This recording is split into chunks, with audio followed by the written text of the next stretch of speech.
Así tenemos los dos mundos.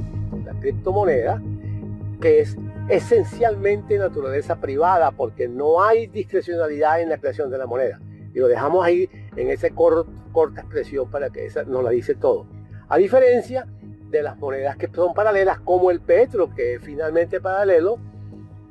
Eso fue lo que yo dije en la primera reacción hace 4 semanas. Es decir, una moneda que es fiduciaria, pero que va a estar discrecionalmente en manos del gobierno. La primera discrecionalidad comenzó cuando Maduro dijo se van a emitir 5.000 millones. Es decir, es como el mago de Oz, el maravilloso mago de Oz, que viene las historietas juveniles americanas, pero que resaltan y llevaron a la música, al teatro y en fin al cine, cómo evolucionaba el populismo americano en el último cuarto del siglo XIX. Y entonces la historia del mago de Oz, el político demagogo que le ofrece al pueblo salvarlo de los designios de una bruja. Y entonces él, entre otras cosas, pues ofrece llevar el cartón y el latón a transformarlo en oro. Vamos más o menos a decir que lo he llamado yo este acto de birloque de Maduro, porque él lo hizo así. Él mandó a crear 5.000 millones de petros, y entonces esos 5.000 millones representaban el respaldo de petróleo que está en la faja del Orinoco, en el bloque 1 del bloque de Ayacucho, de lo que se llama Petropiar. Ese bloque 1 pertenece a Rosneft, una empresa rusa que entró en noviembre a la sociedad que tiene el gobierno con Chevron, ahí en la faja del Orinoco. Entonces, ustedes tendrán allí dos regímenes curiosos, porque en esa sociedad PDVSA tiene una forma de hacer su balance y su trabajo financiero, Chevron tiene otra, pero Rosneft va a tener otra, porque ese fue el bloque con el cual se iba a hacer el petro. Con esto, pues, el gobierno venezolano le decía a los rusos, estamos haciendo las cosas como ustedes dicen, nosotros estamos poniendo allí de respaldo parte del petróleo que está en el bloque que se le otorgó a Rosneft. La opinión pública no se ha dedicado a esta cosa, la gente se ha dejado llevar por la propaganda del gobierno y por la oposición de grupos respecto a estos. Pero todavía sigue muchas cosas por descubrirse, entre las que le estoy diciendo. Esto no está totalmente manejado en la opinión pública, y es que el bloque que está allí de Rosneft, quien está haciendo al petro son los rusos, y la relación que va a establecer financieramente con el petro entre el gobierno venezolano y el gobierno ruso es la relación entre dos estados que están sancionados por el mismo ente, por los Estados Unidos, por razones financieras, porque son estados fallidos. Entonces, como yo lo decía, pues Putin y Maduro, dos burros que se buscan para rascarse, o dos mochos que se buscan para rascarse, porque sufren del mismo problema. Por supuesto, Putin no tiene problema, tiene muchísimo petróleo, tiene muchísimo oro y tiene su balanza de pago aparentemente sin problema. Maduro no tiene balanza de pago porque no está produciendo oro, no produce petróleo. El petróleo más bien se viene cayendo la producción. Pero con todo y eso, Maduro es capaz de ofrecer una moneda que la está respaldando el petróleo. Venezuela ha perdido más de 1.3 millones de producción de petróleo en los últimos 8 o 9 años, probablemente un poquito más de años. No sin eso, por eso es que yo llamo a Maduro el mago de Oz. Va a convencer al mundo de que él tiene una reserva para respaldar el petro, y el mundo le va a decir, pero si tú estás en default, no nos has pagado la deuda que tiene tu propia empresa PDVSA, que no nos paga la deuda, está en default, y ahora vienes a ofrecer que tú vas a poner petróleo en garantía. Pero bueno, no, finalmente el petróleo en reservas, si no está en proceso productivo, entonces su precio en el mercado es cero, lo que quiere decir que sobre el petro hay un respaldo cero. Es impresionante esto. Pero estas cosas ocurren en un país como Venezuela, disminuido muchísimo, con una descapitalización tremenda en términos materiales, pero también en términos de conocimiento, que el venezolano es capaz de meterle lo que yo he llamado un paquete chileno. Una moneda que él dice que tiene respaldo, pero el respaldo es algo que se va agotando muy rápido porque Venezuela está dejando de producirlo, y hasta ahora son 1.300.000 barriles diarios que he perdido en un periodo de probablemente unos 10 años. Entonces, Esa es la verdad de lo que puede estar debajo, lo que subyace a todo este problema que se ha discutido en la opinión pública hasta que la Asamblea Nacional decidió negarlo, prohibirlo, qué sé yo, y denunciar al mundo que con ese no se puede hacer ningún tipo de negocio. Maduro está en un aprieto con esa decisión de la Asamblea Nacional porque la Asamblea Nacional, así esté desacatada, tiene un poder representativo a nivel mundial, a nivel internacional, porque Venezuela se denomina un país democrático. No es democrático, pero se denomina un país democrático. Lo cierto de todo esto, y con esto ya nos aproximamos al final, es que debe quedar claro cuál es el trasfondo de todo esto. ¿Qué quiere entonces el gobierno de Venezuela?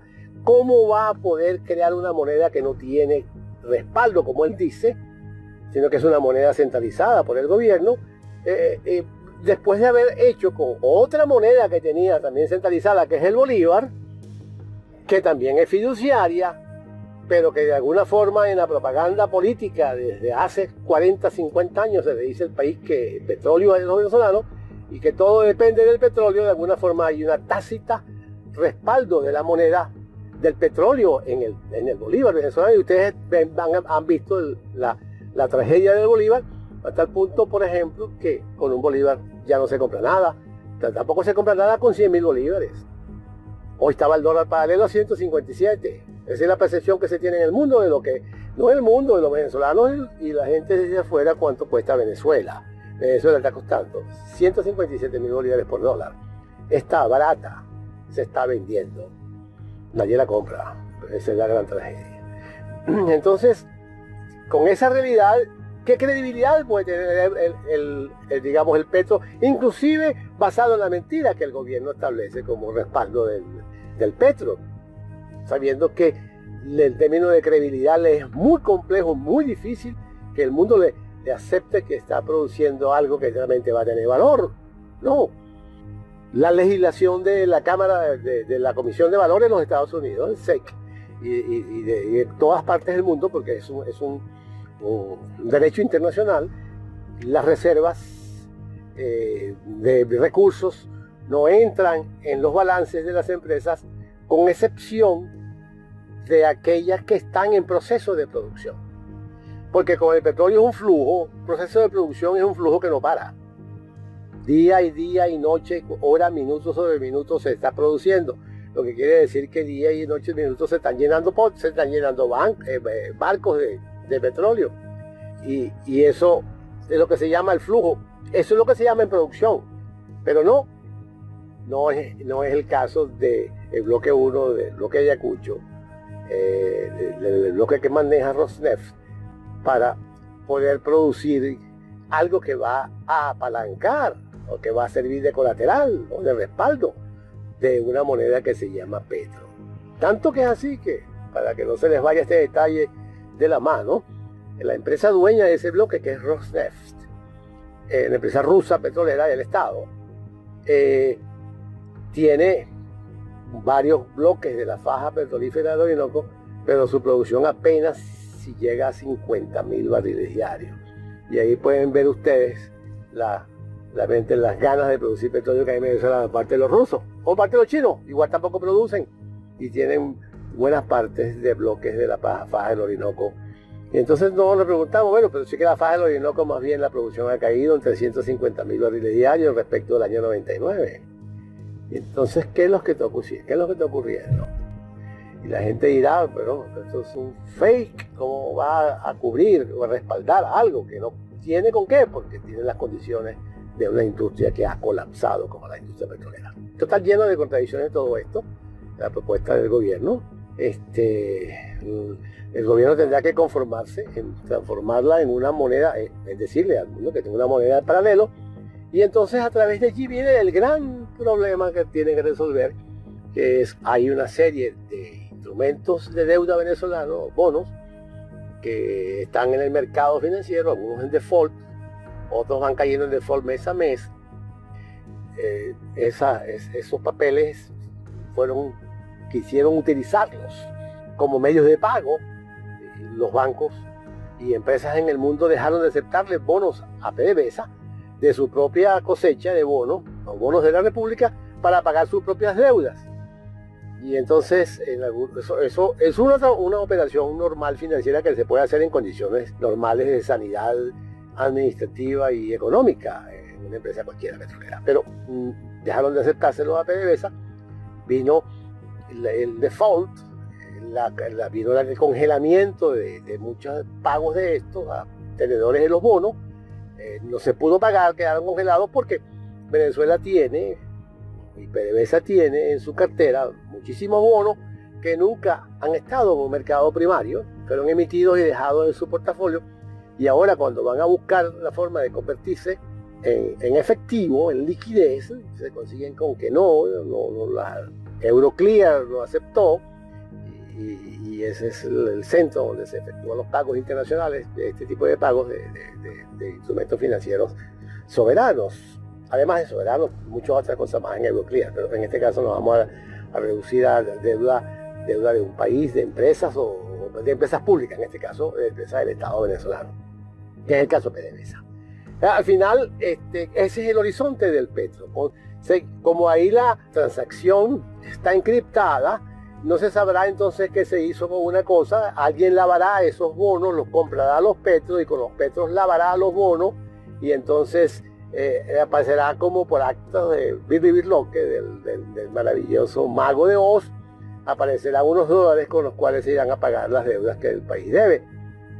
Por supuesto, al final no es que van a aparecer y esto es magia, sino que Venezuela ha entregado buenos, importantes centros de recursos, oro, coltán, petróleo, sin mayores reglas naturales entre un Estado soberano y empresas en otros países, simplemente porque ese país se prestó por liquidar, en el sentido de hacer líquidos instrumentos financieros en poder de PDVSA, en poder del Banco Central de Venezuela, en poder del Tesoro de la República, en poder de Fonden, en poder de Bandes, en poder de las instituciones financieras del Estado y los bancos del Estado. Eso es lo que internacionalmente se siente sobre la razón del petro. Por eso lo llamo yo una moneda paralela. Eso es paralelo, una moneda que sale con unas características tecnológicas, sale a hacer esta transacción que se permita entonces el pago o la liquidación de instrumentos de bonos, que además muchos de ellos sancionados en este caso por los Estados Unidos, simplemente porque Venezuela tiene juicios inmensos, grandísimos y muchos del lavado de dinero. Hay sospechas serias de que hay narcolavado en transacciones de PDVSA, el Estado venezolano, y entonces hay tribunales investigando, y hay muchísimos presos por lavado, e inclusive el propio gobierno tiene la Fiscalía de la República detrás de unos que ellos consideran que también estaban en el defalco, estaban todo eso. Al fin y al cabo ya Venezuela lo habían convertido en un Estado fallido en manos de forajidos, y desde el petróleo mismo hasta donde menos la gente lo piensa, la propia bolsa CLAP, que es producto de una gran corrupción. Ese es Venezuela, el Estado fallido. Entramos a una dimensión del Estado fallido de la cual responsablemente, porque conozco la materia, afirmo que no va a ser fácil salir de esa dimensión del Estado fallido. Así que con esto terminamos nuestro intento de explicar un poco de manera por audio lo que ha ocurrido durante toda esta semana con el petro.